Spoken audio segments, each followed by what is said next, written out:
गायत्री महामंत्र मेरे साथ दोहराओ। ओम भूर्भुवः स्वः तत्सवितुर्वरेण्यं भर्गो देवस्य धीमहि धियो यो नः प्रचोदयात्।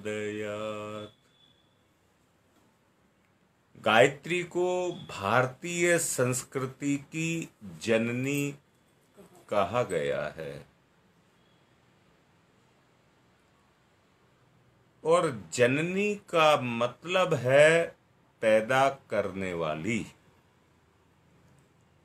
जहां पैदा शब्द आता है वहां पर एक चीज और भी आती है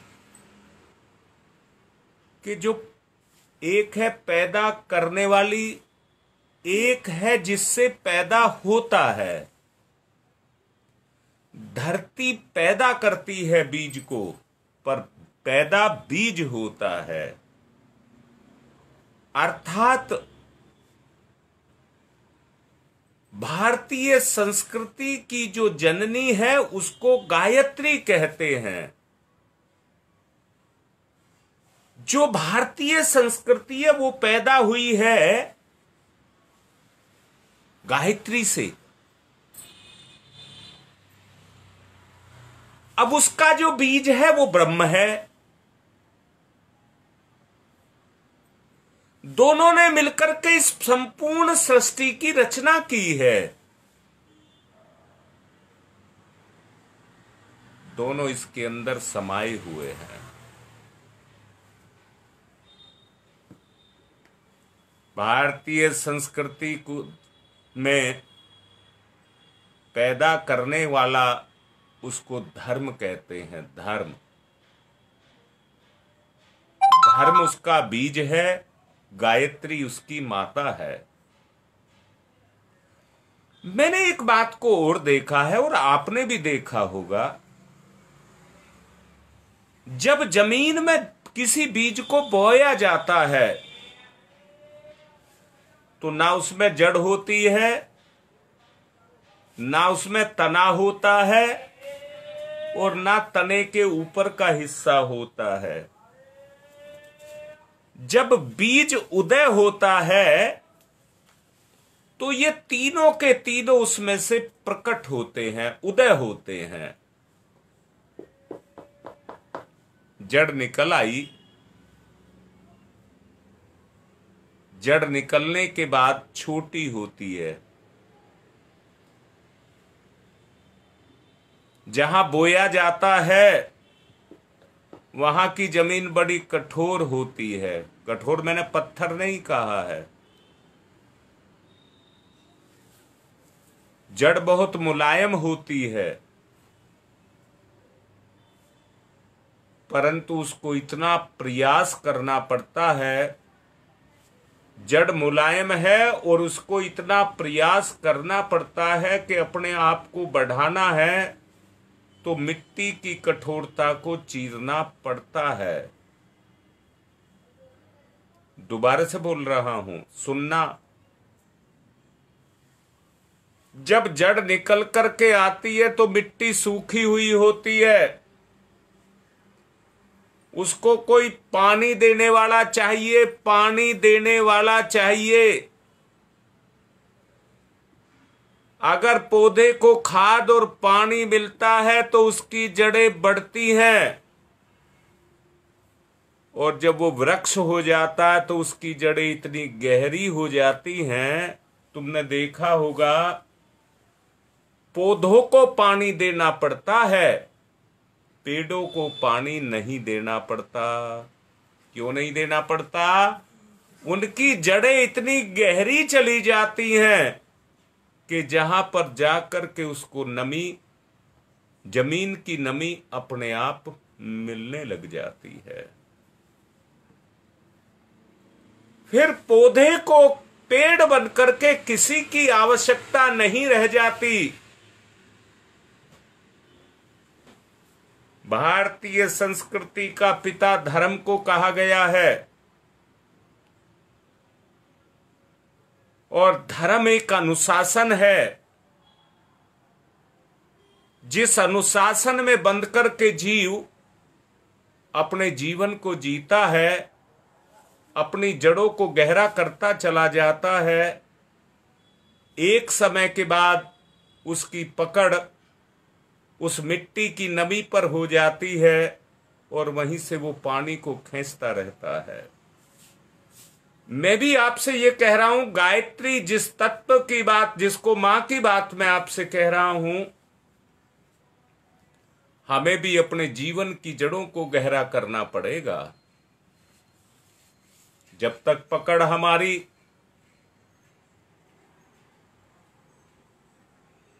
मां गायत्री पर नहीं होती है,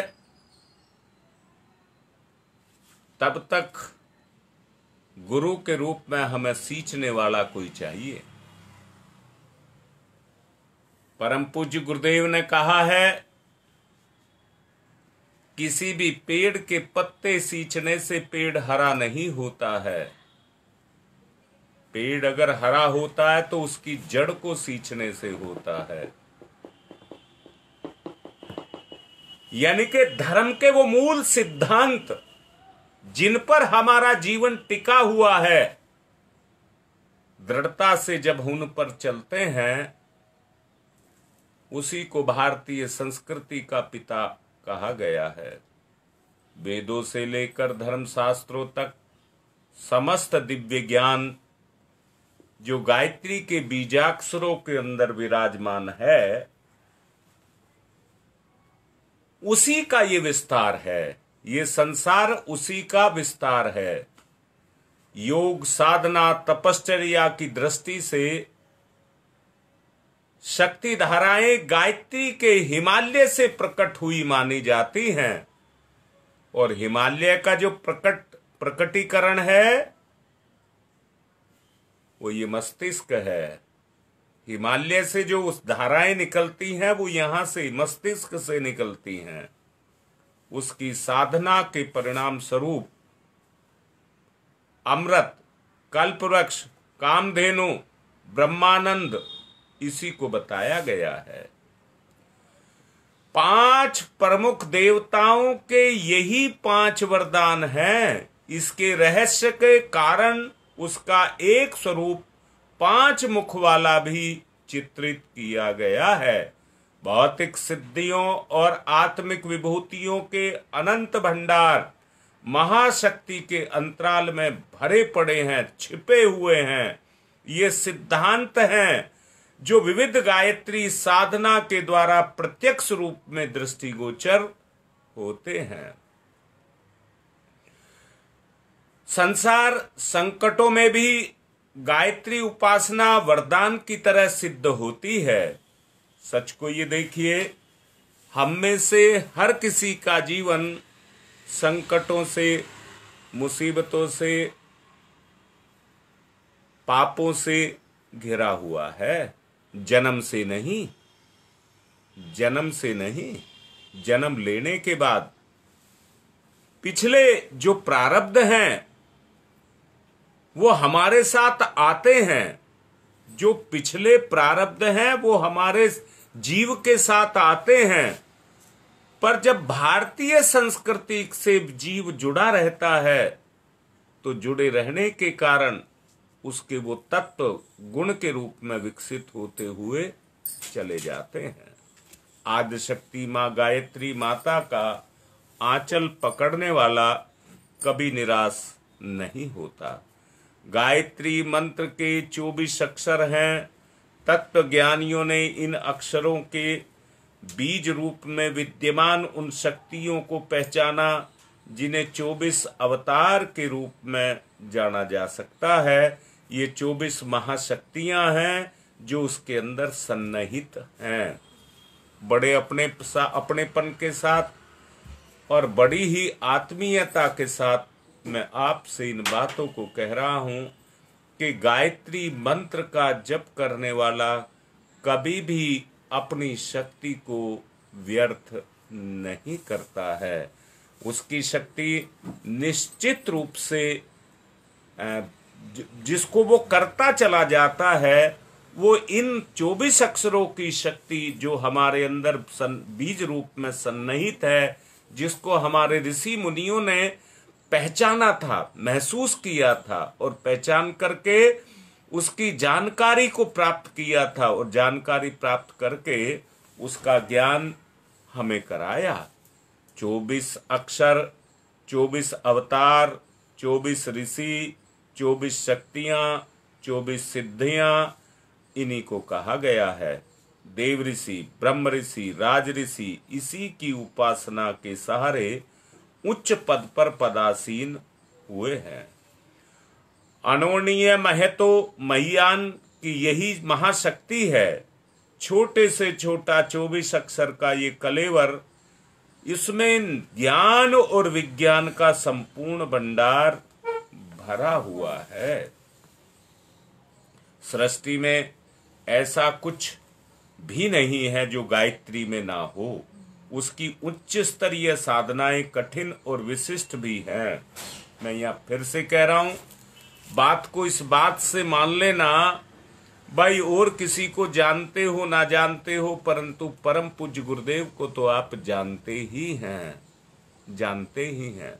आप सच देखिए, कितने छोटे से समय में किस तरह से अपना विस्तार करते हुए चले गए और विस्तार करते करते आज उस अवस्था पर पहुंच गए हैं कि संपूर्ण विश्व को अपने अंदर समेट लिया है। संपूर्ण विश्व में उनके अपने अनुयायी, अपने बच्चे, जो अपने माँ बाप से भी बढ़ करके अपने गुरु को समझते हैं, वहां संपूर्ण विश्व में आज छा गई है उनकी सत्ता।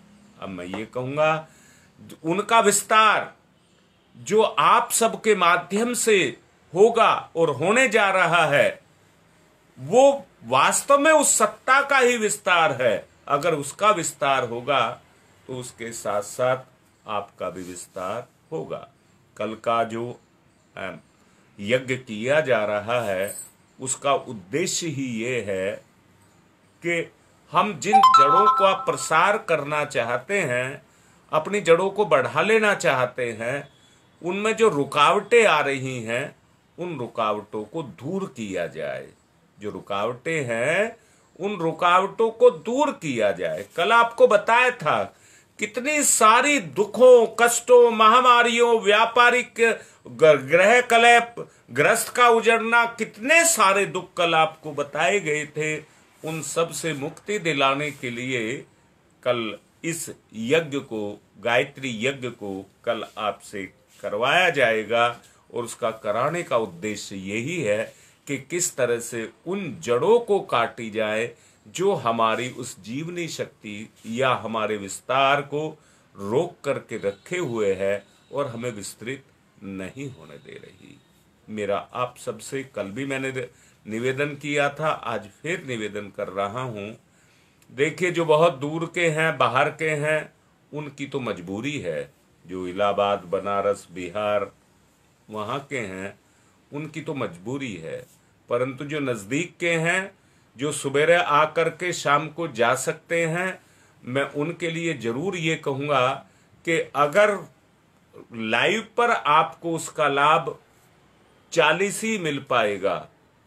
जो स्थल है वहां पर एक वातावरण बनेगा और उस वातावरण के बनने से उसका लाभ आपको 100% मिलेगा।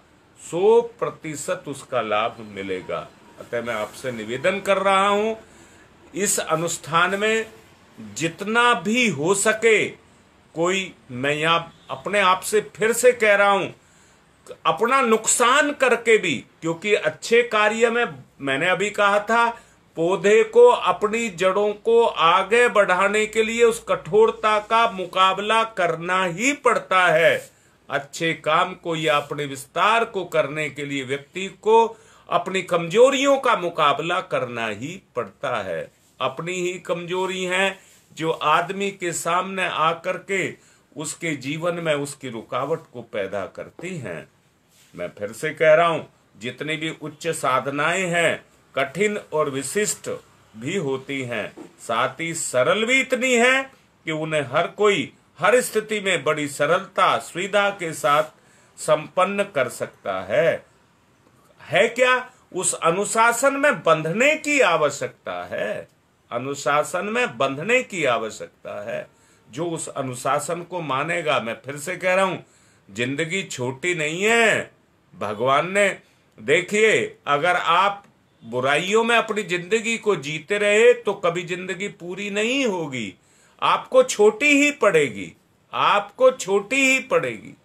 आज आदमी, आप उनसे पूछ करके देखिए, जिनकी जवानी चली गई है, बुढ़ापा आता हुआ चला जा रहा है, उनसे पूछ करके देखिए वो जिंदगी के बारे में कैसे तरसते हैं कि हम अपनी क्षमताएं जो हमारे अंदर थी, हम उनको खो चुके, हम उनको खो चुके।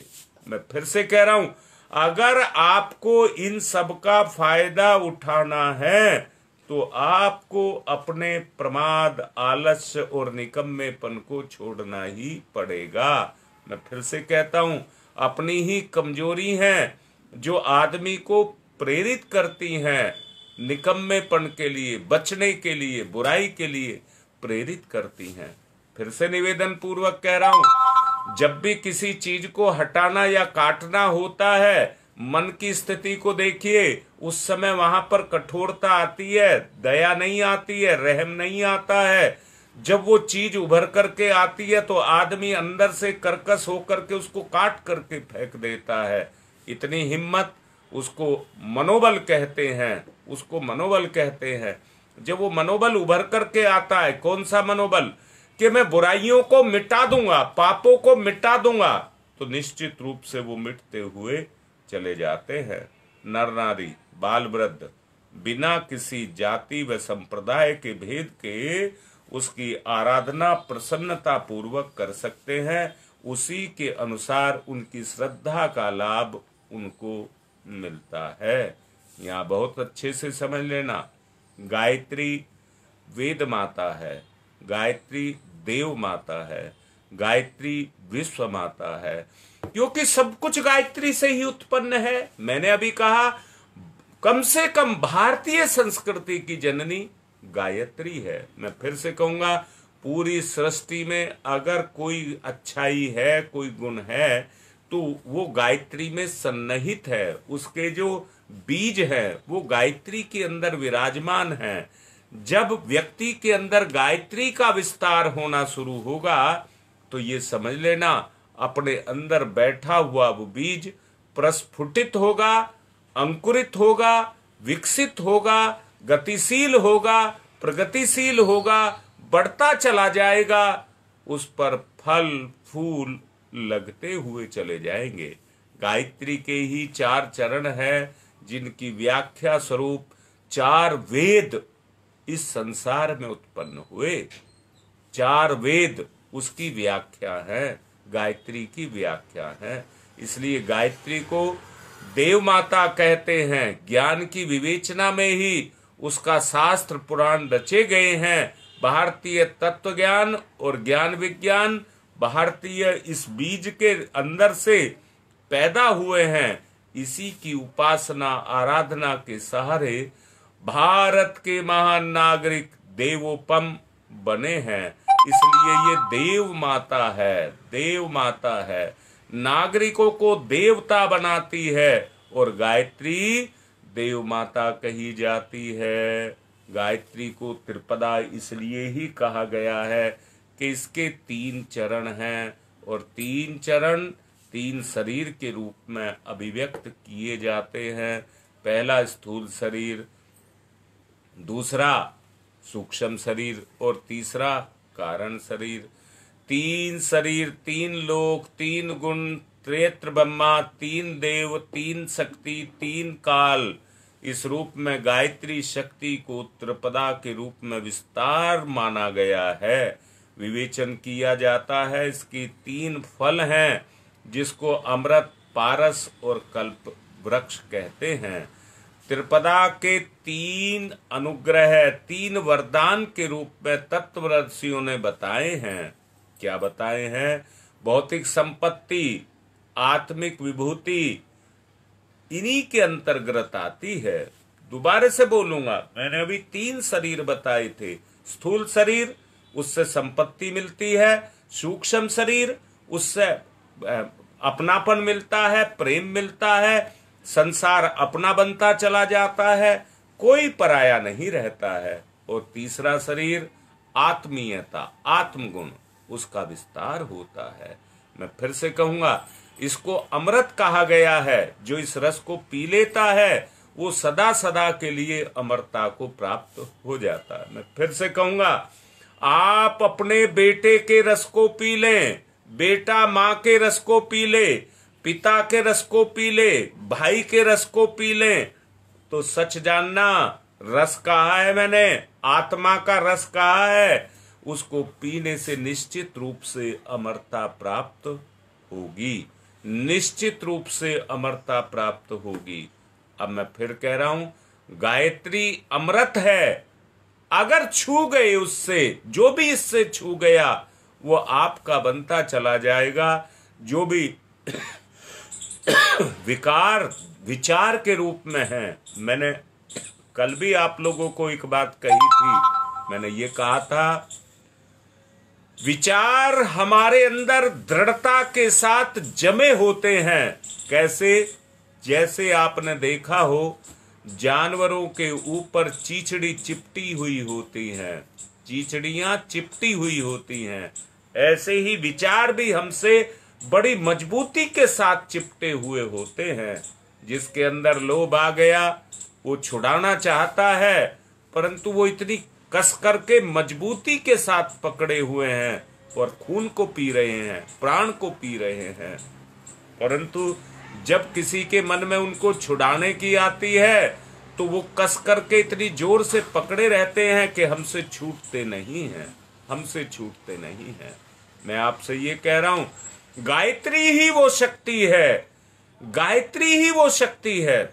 मैं फिर से बोल रहा हूं, विचार जब आप अपना लक्ष्य बनाते हैं, या कहिए जिसको अपना आप टारगेट मानते हैं, जो आपका आदर्श है, जिसको आप महान मानते हैं, या जिसको आप गुरु मानते हैं, जिंदगी की शुरुआत उसी के लक्ष्य को पाने की बनानी चाहिए।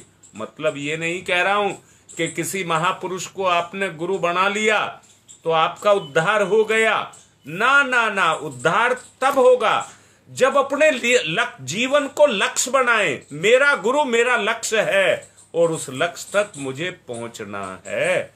मैंने कहा, विचार अंदर से जीव को जकड़े हुए होते हैं, परंतु जब हम गुरु को अपने जीवन का लक्ष्य बना लेते हैं तो लक्ष्य बनाने से हम उस लक्ष्य की तरफ बढ़ते हुए चले जाते हैं।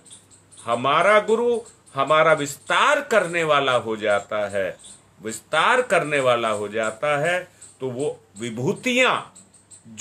विभूतियां जो संसार से जीव को मिलती हैं वो मिलती हुई चली जाती है। परंतु कुछ विभूतियां ऐसी हैं, जैसे पौधा जमीन में जड़ों से रस को खींचता है, पर ऊपर से सूरज की रोशनी को भी खींचता है, उन तत्वों को खींचता है जो उसे सूरज के रूप में मिलते हैं।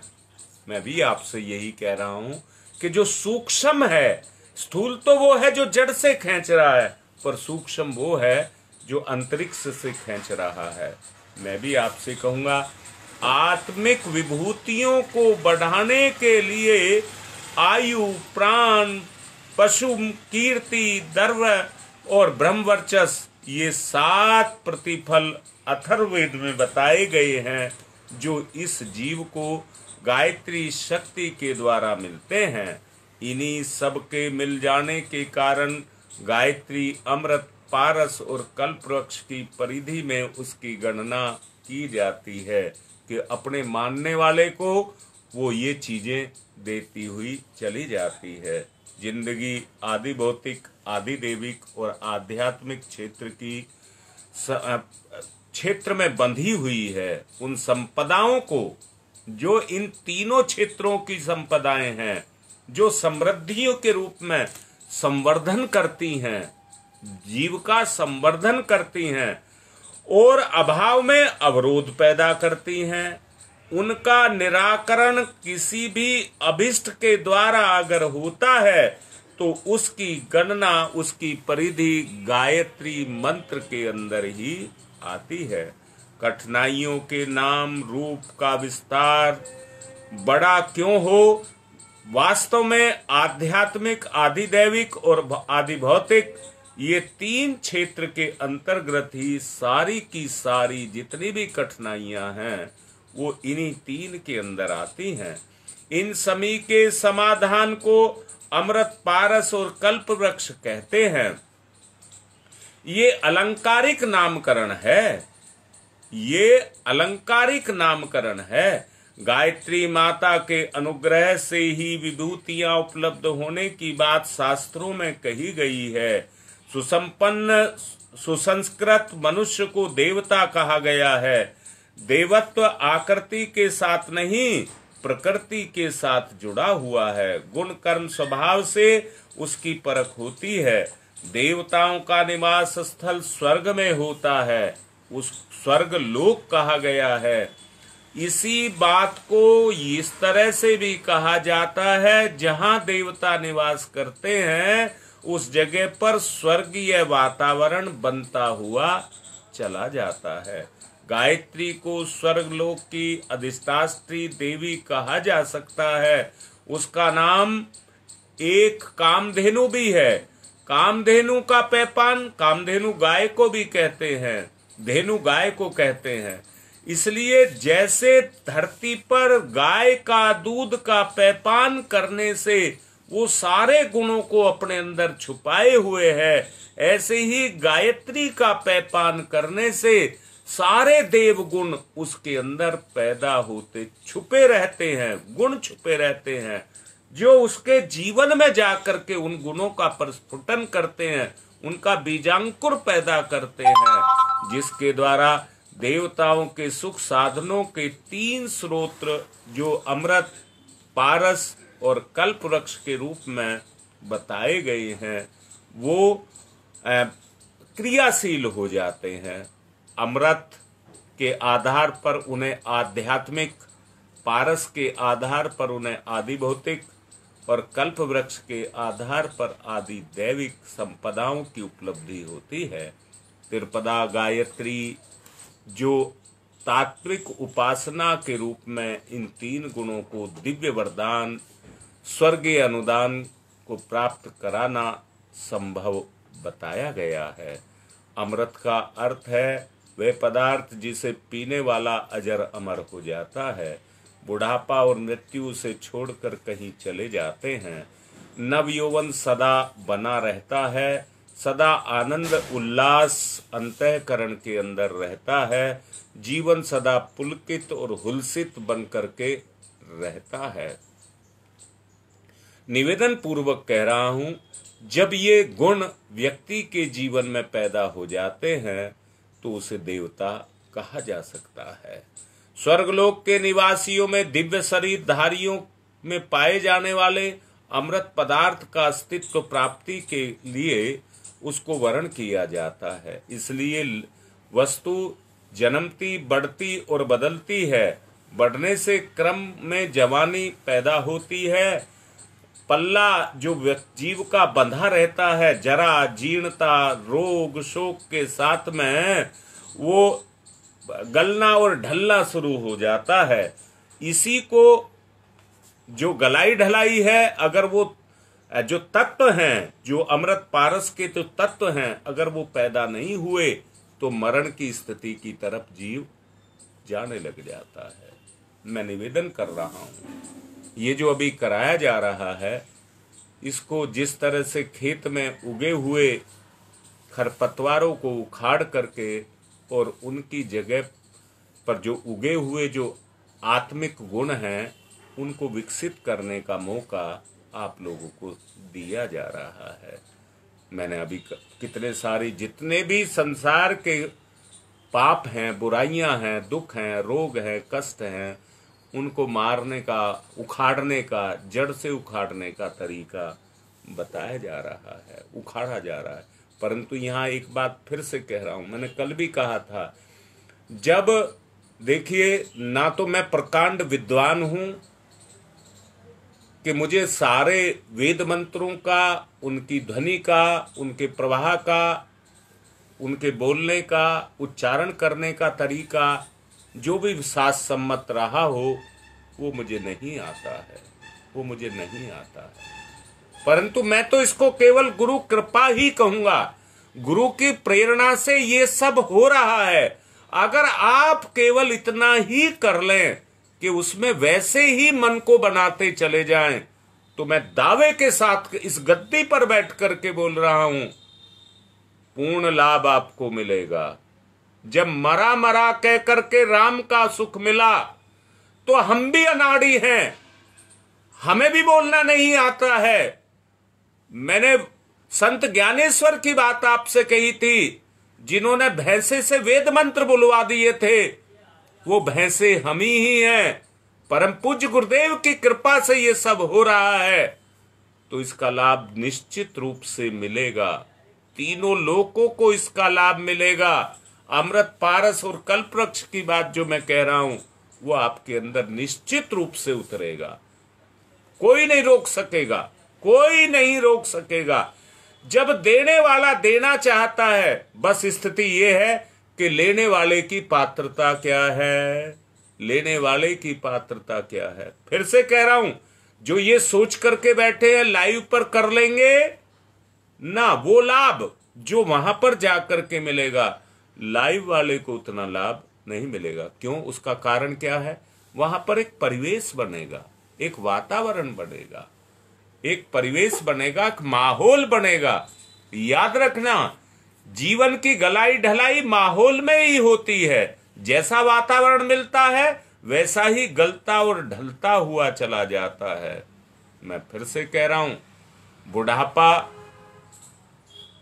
ऐसा अक्षमता, अशक्ति का नाम ही है। बुढ़ापा कोई और चीज नहीं है। जब जीव अपनी शक्तियों को खो देता है तो उसी को बुढ़ापा कहते हैं। ऐसे बच्चे आपने देखे होंगे जो जवानी में बूढ़े से भी गए गुजरे होते हैं। बूढ़े उनसे ज्यादा काम कर देते हैं और जवान नहीं कर पाते। इसका कारण क्या है कि उन्होंने अपनी शक्ति को खो दिया है। उन्हें दोबारा से जीवनी शक्ति मिले, दोबारा से जीवनी शक्ति मिले और वो अपने जीवन को अजर और अमर बना सकें, अजर और अमर बना सकें। पुराने कपड़े बदलकर नए कपड़े पहनने पड़ते हैं। बच्चे तक मौज मनाते हैं उनको पहन करके। ठीक इसी तरह से आत्मा को भी आदिकाल से अंत तक जो प्रौढ़ता उसके ऊपर छाई रहती है, उसमें एक नवीन शक्ति का संचार किया जाए। इसी उद्देश्य को ध्यान में रखते हुए इस आयोजन को किया जा रहा है, इस आयोजन को किया जा रहा है। मेरा आपसे बार बार यही वो है। देखिए, मैं ये भी कह दूं, मैं कभी भी बगैर मतलब के, कल मेरे से एक कार्यकर्ता कह भी रहे थे, हमारी दोनों की बात हो रही थी, तो मैं ये कह रहा था, मैं कभी भी किसी को कोई जिम्मेदारी, कोई दुख नहीं देना चाहता, क्योंकि आज का व्यक्ति ईश्वरीय काम को बोझ मानता है। आज की व्यक्ति की जो स्थिति पैदा हो गई है वो ये पैदा हो गई है, जाओ जिस तरह से गंगा जी में बहता हुआ जल है, अपना कितना ही बड़ा बर्तन लेकर के चले जाओ और भर के ले आओ, भर के ले आओ। आज का आदमी भी कुछ ऐसा ही सोच रहा है कि बस जाओ और भगवान को लूट करके ले आओ। परंतु यहां मैं कहूंगा, गंगा जी से जल भर सकते हो। और मैं ये कह रहा हूं कि देखिए, आप 50 लीटर जल लेकर के, मैंने मान लिया अपने आप की क्षमता है, चल सकते हैं। पर घर अगर आपका 100 किलोमीटर दूर है तो 50 लीटर पानी लेकर के आप 100 किलोमीटर नहीं चल सकते। एक सीमा तक आपके शरीर की सीमा है, वहां तक आप उसको लेकर के चल सकते हैं। गंगा जी तो मना नहीं कर रही है। आप 100 लीटर नहीं, कितना ही बड़ा टैंक लेकर के चले जाइए, वो भरने के लिए मना नहीं कर रही है।